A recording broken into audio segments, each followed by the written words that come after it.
The 2025 NFL draft is right around the corner, and you know what that means. It's officially mock draft season. With that being said, today I am going to share my top 10 picks in my first mock draft this year, mock draft 1.0. As always, you can find the full mock draft in its written form on our website, footballscout365.com. And while you're on the website, don't forget to explore all of our additional NFL draft content, which includes all of our in-depth player evaluations, player rankings, and a whole lot more. Again, that's our website, footballscout365.com.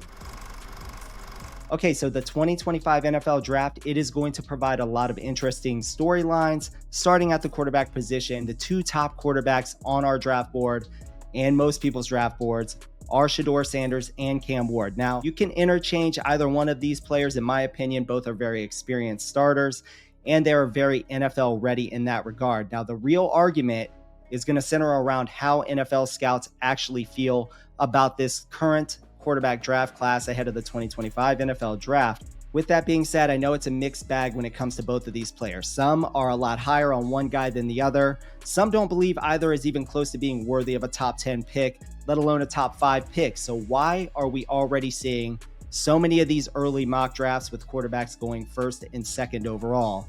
Well, for starters, these are mock drafts, mostly for your entertainment and to create discussions, especially in the early stages of this process. And the reality, in my opinion, is that you are going to see one or both of these quarterbacks.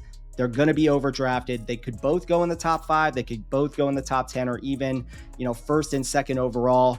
That doesn't necessarily mean that these are the top 2 prospects in this draft class. It just means that they are considered the top 2 players at a priority position in this draft class. Not just a priority position, by the way, but the most important position in all of football, the quarterback position. Now, with all that being said, I wouldn't risk taking either of these 2 quarterbacks in the top 5 just yet. If I'm an NFL GM, I'm going to try to trade out of the top 5, see if one of these guys falls to me later, or I'd heavily test the free agent market and even consider trading for a guy like JJ McCarthy or Joe Milton. I'm also going to put some trade feelers out there for Sam Darnold. Kirk Cousins would be an option to look at as well. And don't forget Justin Fields. The next thing I'm actually going to look at as well, and I'm going to look very closely at, are the day 2 prospects in this draft class and how big of a gap there is between them, Shedeur Sanders, or Cam Ward. And for example, if I view Jalen Milroe as a high ceiling player, as I already do, I might trade back and grab him in the late first round, early second round. That's a risk that I'd be willing to take. We've also got names like Carson Beck and Kyle McCord to consider on day 2 of the NFL draft. So that's the overview of the quarterback situation in the 2025 NFL draft. Let me know your thoughts on that. In addition, this is shaping up to be quite a strong defensive class at the top of the draft order. This could be the best interior defensive line class that we've had in a long time, if not the best of all time. The wide receiver class, it's looking a little weak. Obviously at the top, we've got 2 names that are consistently discussed in Tetero and McMillan and Luther Burden III. On the other hand, the running back class, it's as deep as it's ever been, and the tight end class could be the deepest that we've ever seen. That is an overview of the 2025 NFL draft.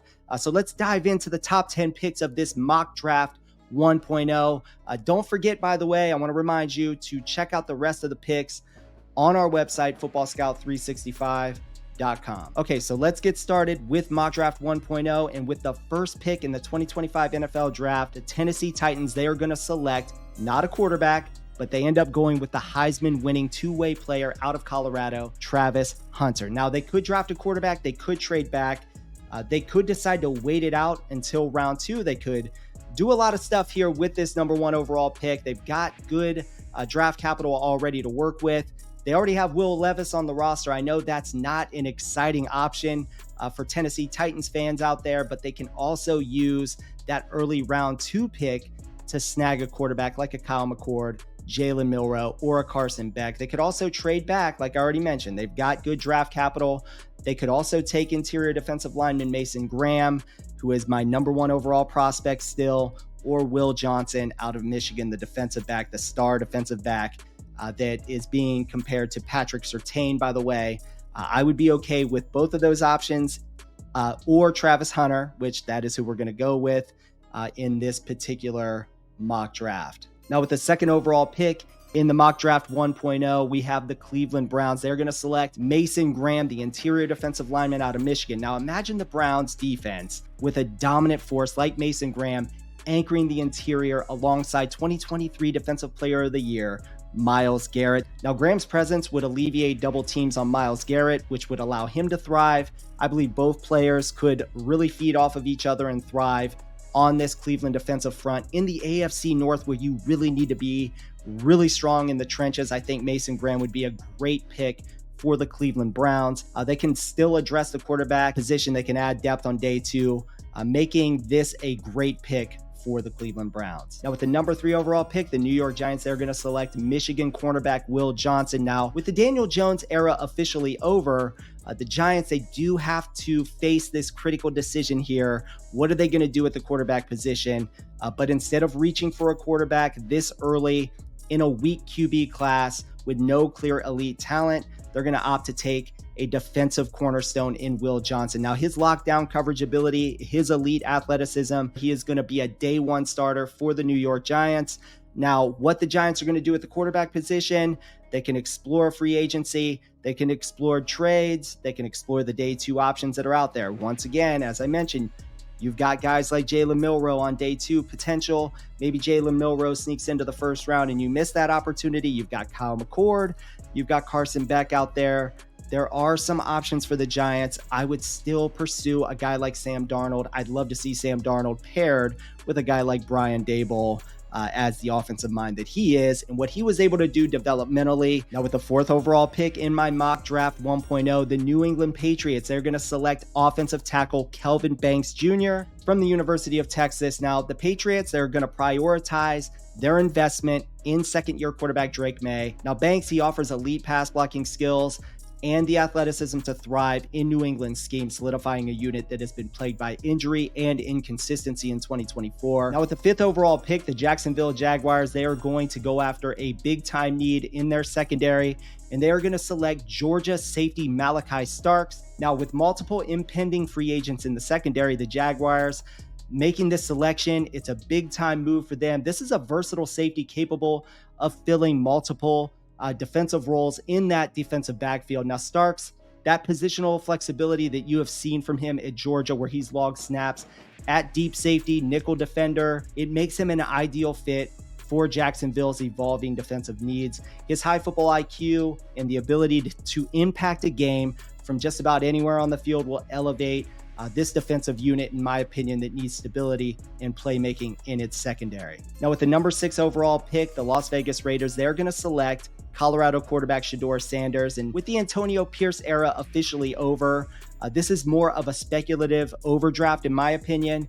Tom Brady's role, though, as minority owner, he's been a vocal supporter, by the way, of Shedeur Sanders, makes this pick a little bit more logical for a franchise in need of a fresh face at quarterback. Now, Sanders, he's going to bring poise, accuracy, athleticism to the table, giving the Raiders a cornerstone piece to build around as they address other critical needs at the wide receiver position, the running back position, and on its offensive line in the later rounds.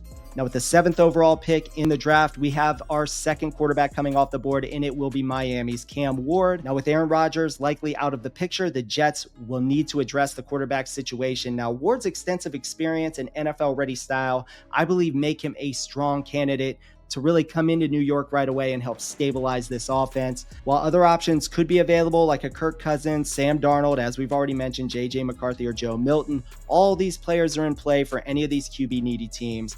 I believe the Jets would opt to secure their quarterback of the future right here in this spot. Now, with the number 8 overall pick in my mock draft 1.0, the Carolina Panthers, they're going to select edge rusher Abdul Carter out of Penn State. Now, despite the temptation to give Bryce Young a premier target, like wide receiver Teteroa McMillan, the Panthers, they are going to prioritize fixing one of the NFL's worst defenses. He's going to fill a critical need. He's going to bolster a pass rush that has struggled to complement star Derek Brown.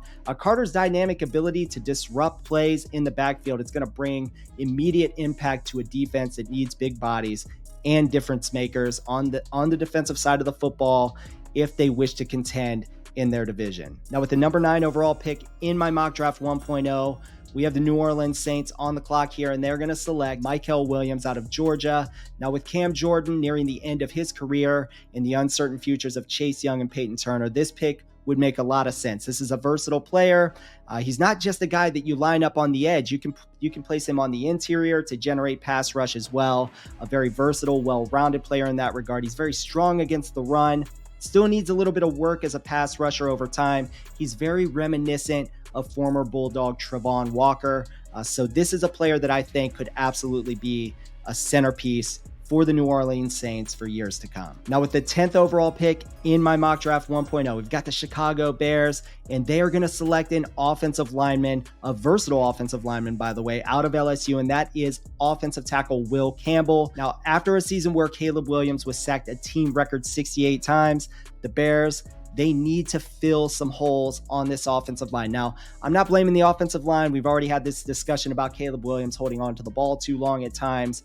But at the end of the day, I think just like the Drake May pick, when we picked Kelvin Banks Jr. earlier for Drake May, I think picking a centerpiece player like this for your offensive line, a guy with positional versatility that you can flip inside as needed to play on the interior of your offensive line, which I actually believe he might project to in his rookie year before they make a move to potentially kicking him out to one of the tackle spots. I think Will Campbell is an excellent opportunity for the Chicago Bears here. Okay, so that is the first 10 picks of my first mock draft of the season. This is mock draft 1.0. Again, you can find the full mock draft in written form on our website, footballscout365.com. Please let me know your thoughts on the top 10 picks, if you agree, disagree, and who you would draft at each spot if you actually disagree with any of my picks. Again, let me know in the comments section and I will reply back. I love generating conversation and buzz around the NFL draft. It is on the horizon. That 2025 NFL draft will be here before you know it. We're already talking about the Senior Bowl.